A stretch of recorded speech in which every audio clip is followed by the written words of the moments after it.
Mr. Peter Raffles is a barrister and holds a Bachelor of Laws degree from James Cook University, a Masters of Dispute Resolution with Honours from the University of Technology, Sydney, and a Certificate in Arbitration from the Adelaide University. He also holds a commercial pilot's licence and is a marine engineer. Mr. Raffles is a specialist has a specialist law interest in governance. He was a legal advisor at the Electoral and Administrative Review Commission, whose role it was to review the systems of government in Queensland following the Fitzgerald inquiry. Peter has received a Prime Minister's Award for his volunteer contributions to cricket and to a Queensland Premier's Award for his contributions to the game. He is also a foundation member of the North Queensland Cowboys. Peter is an advocate for the creation of a new state of North Queensland in the Australian Federation, and in December 2017 his paper, The Formation of a New North Queensland State, the Constitutional Issues and the Procedural Pathway, was published in the James Cook University Law Review. Ladies and gentlemen, please welcome Mr. Peter Raffles. Thank you. I'm going to move this out of the way and hopefully I'll speak loud enough for you to hear. I'm very conscious of time. At 7:30 most people will likely want to move on to go and watch a game of footy. So I'm going to be fairly brief and I don't want to stick with the main points. One of the points that was made, Alex, about my background is that I'm a lawyer. Yes, I'm a graduate of James Cook University. I want to add a little bit to that. I began my life as a tradesman in Innisfail. I go to James Cook University and I graduated in 1991. I was one of the first 10 graduates from James Cook University. The point I would like to make is this. Federation occurred in 1901. I graduated as the first cohort from James Cook University in 1991. It took 90 years for the North to get its own law school. In 2000, the medical school opened. It took 99 years for us to get our own medical school. This afternoon on the radio, the gentleman said, oh, we've got a Senate inquiry beginning into the treatment of tropical diseases. Keep that thought in mind. It's about senators and tropical disease, because I'm going to talk a little bit about senators. I'm going to take you on a journey that when I researched that paper, I learned things that were just quite confounding. It's like, how did this happen? So the first part one, is this North Queensland state, the history and the reasons for change. And the second part is federalism and the constitutional provisions for a new state. People start talking constitutions and they, whoa. So as a tradesman, as a mechanic, I said, talk about the constitution. What is it? Is it a golden box somewhere that's got writing in it and from it emanates all kinds of wisdom? What is it? I go to law school. Well, it's a document. It's got 128 sections. It's got 6 chapters. Up to nearly half of the provisions in it are redundant because they were to do with the first half of the century. So we're down to about 45 provisions. We start reading it, umpteen dozen High Court decisions interpreting it as we go along.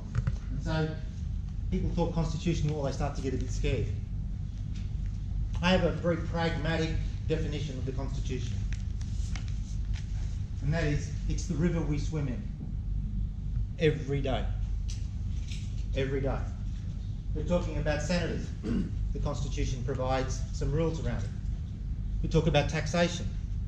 There's some rules around it. You were talking about the Cairns Port. There's a federal jurisdiction out offshore, but a state jurisdiction on the land, and the two clash. We're swimming in it every day. Nick and Hinchinbrook, there's some problems. We can't dredge the port. There's a federal jurisdiction where the water might run off, and so you've got to deal with the feds. You've got to deal with the state government to try and get some funding because they own part of the land. And so this issue comes up every day. But the big one that comes up, and I'm going to talk about it, is Section 96. That if you want to get funding, the feds don't have the money. Sorry, the feds have got the money, but the state doesn't have the money, but the two can't agree. Section 96 is one of the main reasons why we need to be thinking about, we need to change this game. And the second part of it that I'm going to talk about in this bit here is that we are the only state in Australia with no upper house of parliament. We began in the 1800s with two houses, and the upper houses are checks and balances. I'm sure Senator Annie would agree with that. But they're a check and balance, and in 1922, our upper house was abolished. And respectfully, Bob, I don't agree with your glowing applause for Mr. Theodore, because it was Mr. Theodore who abolished the upper house and took away the check and balance. He may have done a lot of other things, but I think, having worked for the Commission of Inquiry and look at what our system of government is, without a check and balance, 93 seats, 16 above, it's pretty easy. They can tell us, go to blazes, because we got the numbers. Yeah, we had the numbers then, Peter. Yeah. Let's go on. So the first part of this journey is about the unique place of North Queensland in the structure. Section 7. Why the balance of power is unbalanced, etc. So let's take a journey back in time to 1891. We should become a federation. All right, so good. So all the premiers come together. So yes, in 1895, we'll come together, have a conference, and we'll set up the process for creating the Constitution. Bear with me, because you're going to be quite astounded what I'm about to say. Right.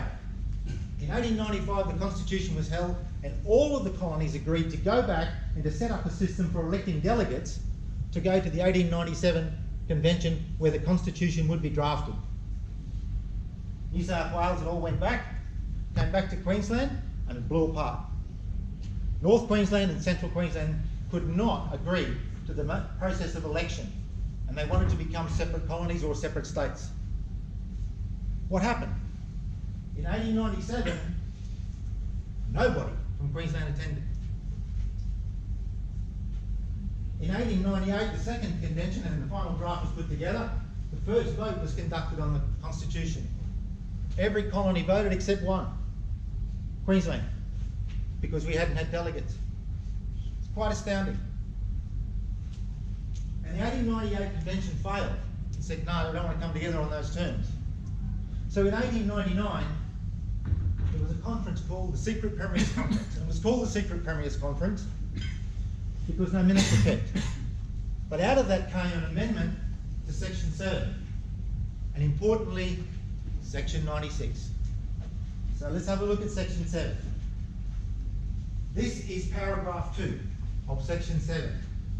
And it says, until the Parliament of the Commonwealth otherwise provides, keep that bit in your mind, the Parliament of the State of Queensland, if it's an original state, and it was, may divide that state into divisions, determining the number of senators to be chosen for each division. In effect, saying to North Queenslanders, you can divide up and you'll get your own senators. That's the compromise. Not going to be a new state, but you'll get your own senators. Deal. Done. So it goes back, and history goes on.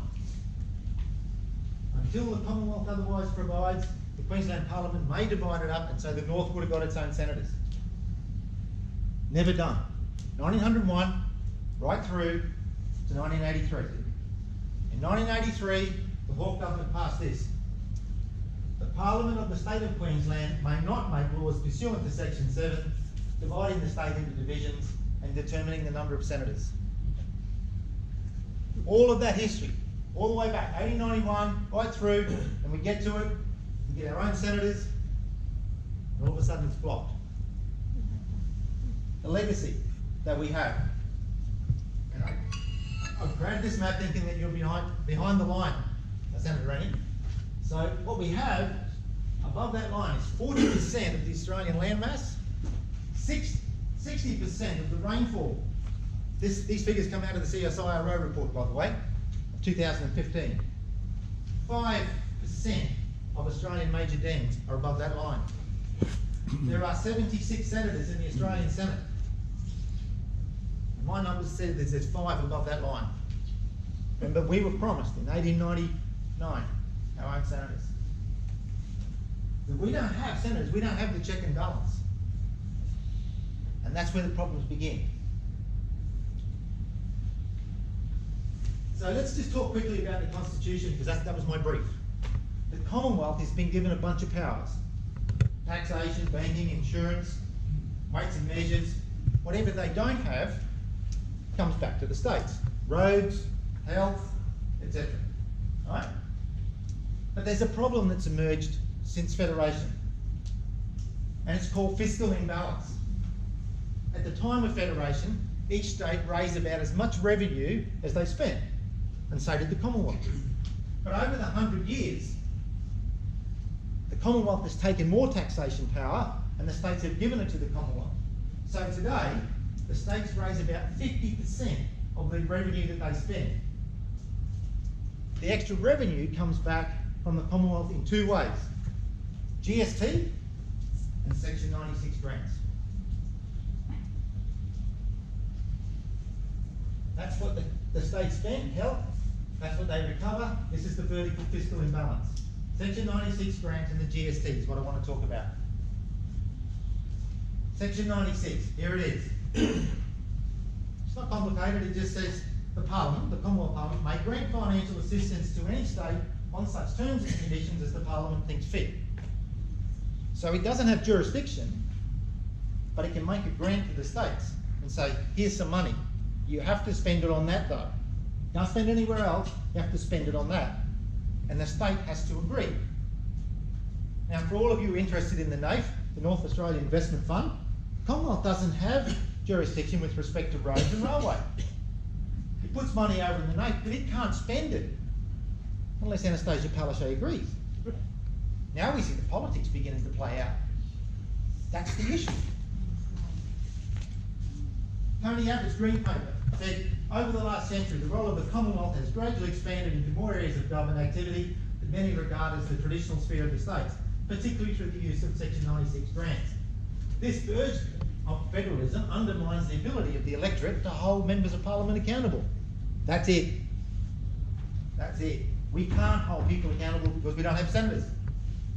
So how does it play out politically? Let me convert all that into how it plays out politically.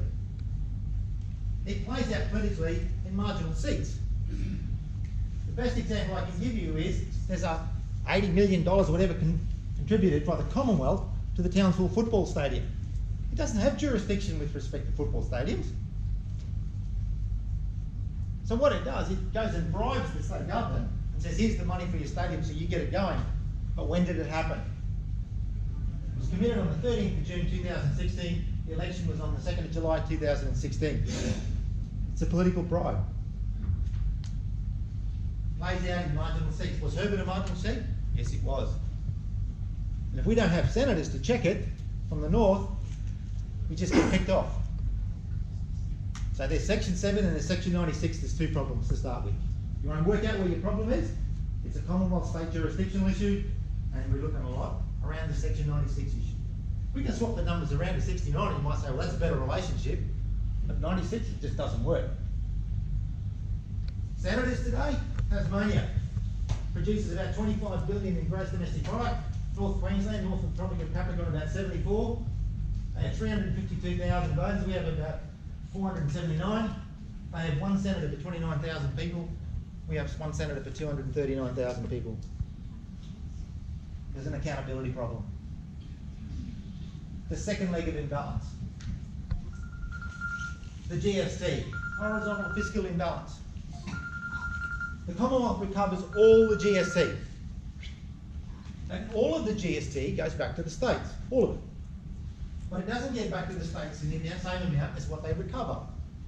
It goes back to the states according to the horizontal fiscal equalisation principle. What the hell? Okay, what is it? Well, there it is. State government should receive funding from the Commonwealth such that if they blah, blah, blah. Basically what it says is Tasmania doesn't earn a lot. So we need to give some more of the GST that was earned to them. And Western Australia, you earned a lot, so we're going to take some off you. And so that basically the kids throughout Australia get a fair go. Good principle.